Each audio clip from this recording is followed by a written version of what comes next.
શિક્ષકના ફેવરિટ થવું છે ને, કૃષ્ણ ભગવાનના ફેવરિટ થવું છે ને. શા માટે થવાનું? શા માટે કૃષ્ણ ભગવાન એવું કહે કે આ મને પ્રિય છે, તું મને પ્રિય છે? કેટલી બધી વાર, કેટલી બધી જગ્યાએ શ્રીમદ ભગવદ્ ગીતામાં કૃષ્ણ પરમાત્માએ કહ્યું છે, સચ્ચા ભક્ત ચમે પ્રિય, તું મને પ્રિય છે, આવો ભક્ત મને ખૂબ પ્રિય છે. શા માટે એવા થવાનું? આપણે એક્ઝામ આપીએ, પેપર લખીએ છીએ. પેપર લખ્યા પછી શું આપણે પોતે તપાસીએ છીએ? એક સ્ટુડન્ટ મને બતાવો આજ સુધીમાં જેણે પોતે પેપર લખ્યું હોય અને પછી પોતે જ એને તપાસીને માર્ક્સ આપ્યા હોય. ના ના, એવું તો ન હોય. પેપર તો લખીને આપણે શિક્ષકને આપી દઈએ છીએ. પ્રશ્ન આપણે સોલ્વ કર્યા, ઉત્તર આપણો, હેન્ડરાઇટિંગ આપણા, પણ માર્ક્સ કોના? માર્ક્સ શિક્ષકના. શિક્ષકના હાથમાં આપણું પેપર આવે છે. 100માંથી 80% જેટલું આપણે સારું અને સાચું લખ્યું છે, એટલે શિક્ષક કેટલા માર્ક્સ આપે છે? 80% માર્ક્સ મળી ગયા. હવે આ જ શિક્ષક જ્યારે શાળામાં ભણાવતા હોય, ક્લાસમાં ભણાવતા હોય, ત્યારે આપણે મસ્તી તોફાન કરીએ, એમનું માનીએ નહીં, શાંત રહેવા કે તો પણ વાતો કરીએ, શાળાની બહાર પણ મસ્તી મજાક કરીએ, હેરાન કરીએ, શિક્ષકને નડતર રૂપ થઈએ. હવે એ જ શિક્ષક, એ જ પેપર અને એ જ ઉત્તર. ફરક પડશે માર્ક્સમાં. ભલે તમે 100% લખ્યું છે, પણ જો તોફાની વિદ્યાર્થી હોય, બિહેવિયર સારું ન હોય, કંડક્ટ સારો ન હોય, વ્યવહાર સારો ન હોય, તો શું થશે? એની અસર શિક્ષક પર થયા વગર રહેશે નહીં. લખ્યું છે 80 માર્ક્સનું, પણ મળશે 70 કે 75. હવે આ જ તમે, આ જ ઉત્તર, આ જ શિક્ષક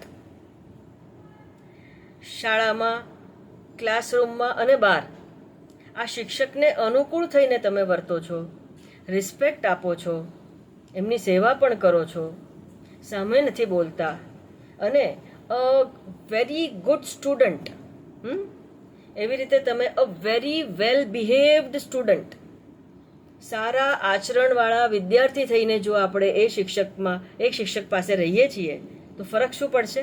કે અરે આ બાળક કોઈ દિવસ મારી સામે નથી બોલ્યું, કોઈ દિવસ મારી પીઠ પાછળ નથી બોલ્યું, કોઈ દિવસ મને હેરાન નથી કરી,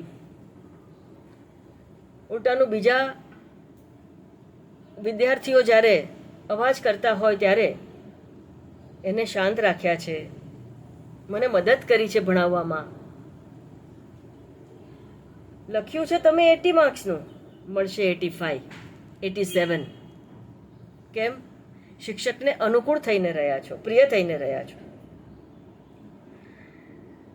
વિચાર કરો, વ્યવહારમાં એક આટલી નાની બાબતે પણ ફરક પડતો હોય છે. આવું બધી જ બાબતે સમજી લેવાનું. આ તો એક દાખલો આપ્યો.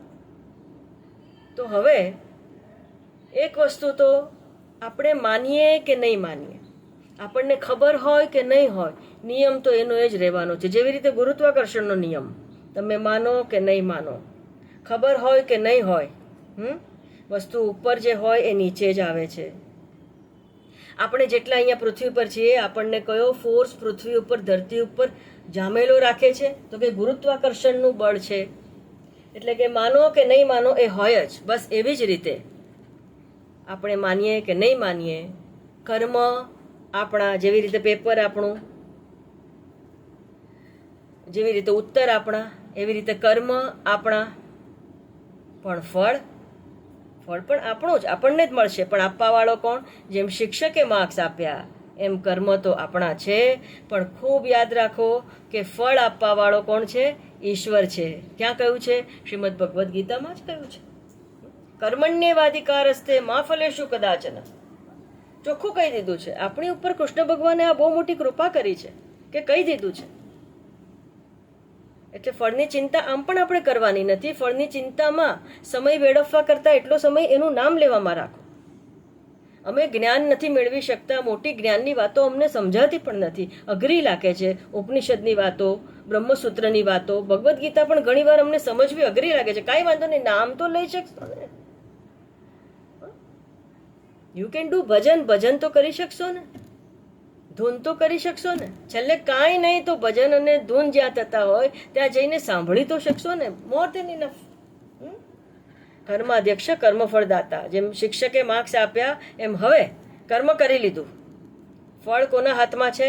ફળ કૃષ્ણ પરમાત્માના હાથમાં છે, ઈશ્વરના હાથમાં છે. હા, ઈશ્વર સર્વભૂતાનામ હૃદય તિષ્ઠતિ ભ્રામયન સર્વભૂતાની યંત્રારૂઢાની માયા. એટલે જ કહું છું કે આપણને એમ કે કરીએ છીએ, કોને ખબર પડવાની છે? નહીં, પેલો અંદર હૃદયમાં જ બેઠો છે, બધું જુએ છે.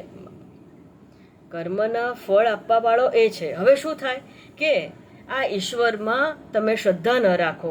શ્રદ્ધા ન રાખો એ તો એક વાત છે, પણ અશ્રદ્ધા રાખીને, નાસ્તિક વૃત્તિ રાખીને એ ઈશ્વરનું ગમે તેમ જો બોલો છો, એટલું પણ હજી ઈશ્વર માફ કરી દે. પણ જેની આસ્તિક બુદ્ધિ હોય, જે એ ઈશ્વરમાં માનતો હોય, જે ઈશ્વરનું ભજન કરતો હોય, જે ભક્ત હોય, એને તમે આડખીલી થાવ છો, એની ભક્તિમાં તમે વિઘ્ન કરો છો. જુઓ, ભજન નહીં કરો તો ચાલશે, ભક્તિ ન કરો તો ચાલશે, પણ કોઈ ભક્ત હૃદયનો હોય એની ભક્તિમાં કોઈ પણ દિવસ વિઘ્ન ઊભું કરતા નહીં. જઘન્ય અપરાધ છે.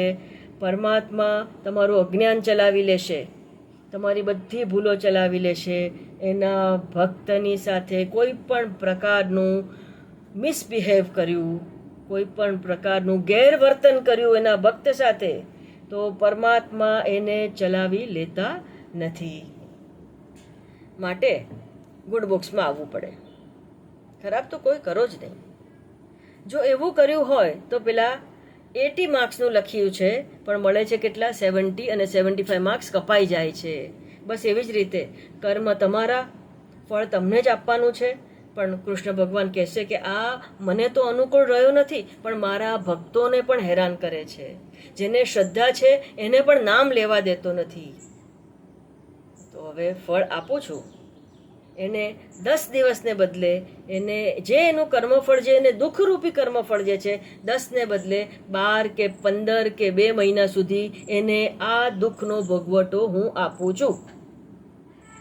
તમે કર્મ એવું કર્યું છે કે તમારે 8 જ દિવસની પીડા સહન કરવાની છે, પણ પીડા વધતી જાય છે. એ એના હાથમાં છે અને હી વિલ ડુ ઇટ.